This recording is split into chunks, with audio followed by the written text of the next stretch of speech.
येत्या 20 तारखेला होत असलेल्या विधानसभेच्या निवडणुकीच्या प्रचारार्थ गांधी चौक कांद्री येथे होत असलेल्या सभेमध्ये उपस्थित आपल्या सर्वांच्या लाडक्या या जिल्हा परिषद सर्कलच्या सन्मान्य सदस्य आणि जिल्हा परिषदच्या माजी अध्यक्षा रश्मिताई बर्वे, या सभेमध्ये उपस्थित प्रहार जनशक्ती पार्टीचे सन्मान्य जिल्ह्याचे अध्यक्ष रमेश भाऊ कारेमोरे, आमचे मोठे भाऊ नरेश बाबू बर्वे, सन्मान्य शंकर चांदेजी, सन्मान्य भोयर साहेब, बावणे भाऊ, आमचा बळवंता भाऊ पडोळे, बर्वेताई, भवतेताई, आमचे संगीताताई वांढरे आणि उपस्थित सर्व कावळेताई आणि उपस्थित सर्व महिला भगिनी, या कांद्री गावातली सर्व वडीलधारी मंडळी, उपस्थित युवा तरुण कार्यकर्ते, मतदार बंधू आणि भगिनींनो,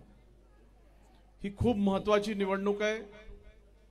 काही दिवस पहिले आपण सर्व लोकांनी जबाबदारीने आपल्या भागातला खासदार निवडून पाठवलेला आहे।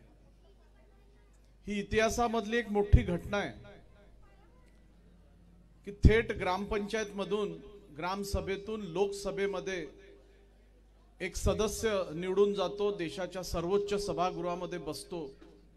ही रामटेकच्या इतिहासामध्ये नोंद झालेली गोष्ट आहे, ही कधी विसरता येत नाही। मी आपल्या सर्वांचे खूप खूप मनापासून धन्यवाद देतो की बबलू भाऊ बर्वेंना आपण सर्वांनी मोठ्या मताधिक्याने खासदार केलेला आहे।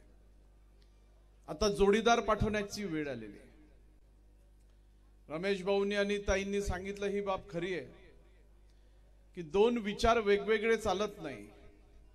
एका विचारांची लोक राहिली तर एका सूत्राने काम होत असतात। मी तुम्हाला सर्वांना नम्रपणे ह्यासाठी विनंती करतो की एका बाजूला बबलू भाऊ आणि दुसऱ्या बाजूला आपला राजेंद्र भाऊ, ही दोनही मंडळी वर आपण जबाबदारी द्या। एकाला लोकसभेची जबाबदारी आपण दिलेलीच आहे, एकाला विधानसभेची जबाबदारी द्या। आपली मान कधी खाली पडणार नाही एवढा विश्वास मी आपल्याला देतो। अनेक विकासाची कामं घडवायची आहेत। निवडणूक आहे म्हणून मला काही तुम्हाला आश्वासनं वगैरे द्यायची नाही।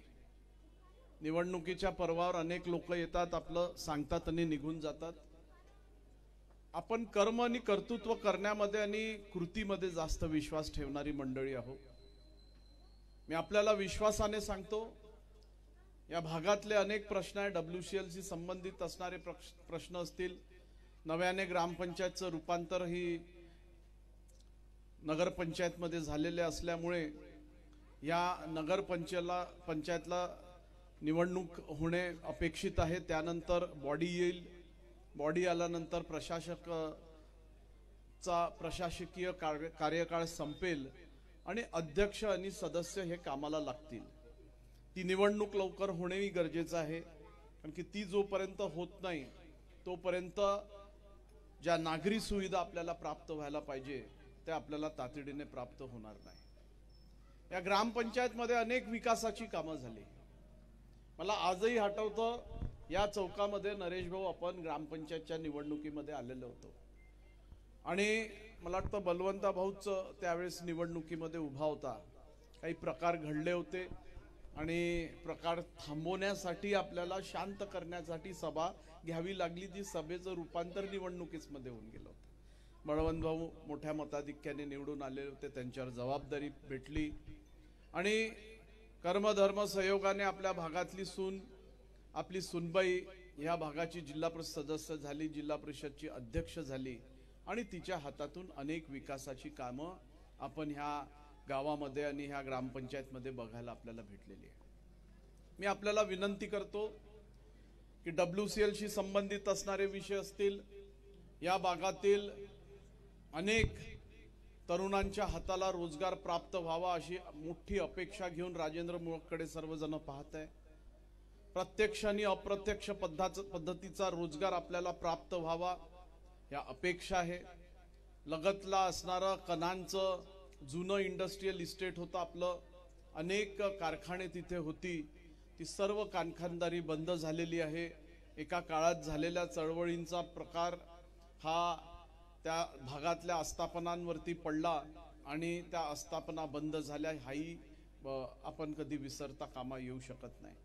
म्हणून अनन्यसाधारण प्रश्न आहेत. हे प्रश्नांचा सामना करण्यासाठी आपल्याला प्रतिनिधी पाठवायचा आहे. विकास कामांच्या बाबतीत अनेक लोक बोलतात.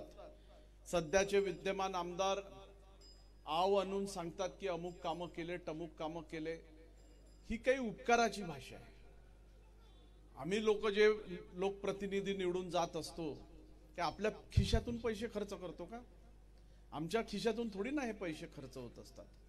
तुमच्या घामातून तुम्ही कर भरता आणि त्या कर भरल्यानंतर राज्य शासनाच्या तिजोरीतून पैसा खर्च होत असतो. तुम्ही आम्हाला कशासाठी पाठवता? केंद्रामध्ये खासदार जातो, केंद्राच्या निधीचा विनियोग त्यांनी व्यवस्थित केला पाहिजे म्हणून एक प्रतिनिधी जातो. आमदार कशासाठी जातो? राज्य शासनाच्या तिजोरीतल्या विविध योजना तुमच्या पैशाच्या तुमच्यापर्यंत पोहोचल्या पाहिजे याचा प्रतिनिधी आम्ही असतो. आमच्या खिशातून काही ते खर्च होत नाही. पण लोक मोठमोठे होर्डिंग लावणं, बॅनर लावणं आणि सांगणं जसं काय आपल्याच खिशातून खर्च करत आहे. आपल्याला हे काही जमत नाही. आणि मला उद्या निवडून दिल्यानंतर माझे काही होर्डिंग दिसणार नाही. हे तुमचा पैसा आहे, तुमच्यापर्यंत पोहोचला पाहिजे. तुम्हीच माझी चर्चा केली पाहिजे का नाही. हे काम राजेंद्र बाबूमुळे झालेलं आहे. हा प्रकल्प त्यांच्यामुळे आलेला आहे. ही व्यवस्था, हे प्रशासकीय कार्य त्याच्यामुळे झालंय. ती सर्वात मोठी मार्केटिंग आहे होर्डिंग आणि बॅनर पेक्षा. लोकांनी आपली चर्चा केली पाहिजे आणि लोक जेव्हा तुमच्या बाबतीत चर्चा करतात तेव्हाच व्यक्तिमत्व मोठं होत असतं. आम्हाला ती शिकवण आहे आणि आम्ही त्या शिकवणीतून तयार झालेले लोक आहोत. मी आपल्याला विश्वास देतो की तसाही मी दर सोमवारी कुलदीपमध्ये राहतो. आपण सर्व लोक अनेकदा येता, अनेकदा आपल्या भेटी होतात. माझा प्रश्न आहे इथल्या विद्यमान आमदाराला की आपण 20 वर्षामध्ये आत्ता नुसतं आमचं पाऊन ऑफिस सुरू केलेलं आहे. नाही तर 20 वर्ष इथे काही ऑफिस नव्हतं. इथून लोकांना रामटेकला जावं लागत होतं. राजेंद्र मुळकनी तो स्टॉप लावला आणि मला भेटायला कोणाला रामटेकला यायची गरज नाही ना दुसरीकडे गरज नाही. कन्हानला या. कन्हानला आल्यानंतर तिथल्या तिथे आलेल्या रडत आलेल्या माणसाला आम्ही सर्वांनी हसत पाठवण्याचं काम केलेलं आहे. हे आपण सर्वजण कधी विसरू शकत नाही. माझी आपल्याला नम्रपणे विनंती आहे की निवडणूक अत्यंत महत्त्वाची आहे. ह्या निवडणुकीमध्ये माझ्यासारख्या एका सामान्य कार्यकर्त्याला आपण ह्या निवडणुकीमध्ये मला विजयी करण्यासाठी माझी 13 नंबरची बॅटची बटन आहे. तुम्ही बदल करणार आहे, परिवर्तन करणार आहे. परिवर्तन केल्यानंतर काही नवाड्या माणसाच्या हातामध्ये काम देत नाही. आम्ही आमदार राहिलेलो, आम्हालाही सर्व प्रशासकीय अनुभव आहे. मंत्री राहून पालकमंत्री म्हणून काम केलेलं आहे. मंत्रालयीन कामकाज असो, विधिमंडळाचं कामकाज असो, जिल्हा नियोजन मंडळाचं कामकाज असो, विविध समित्या, या सर्व घटकांवरती काम केलेला मी माणूस आहे. आपण निर्धास्तपणे मतदान टाकण्याचा प्रक्रिया करा.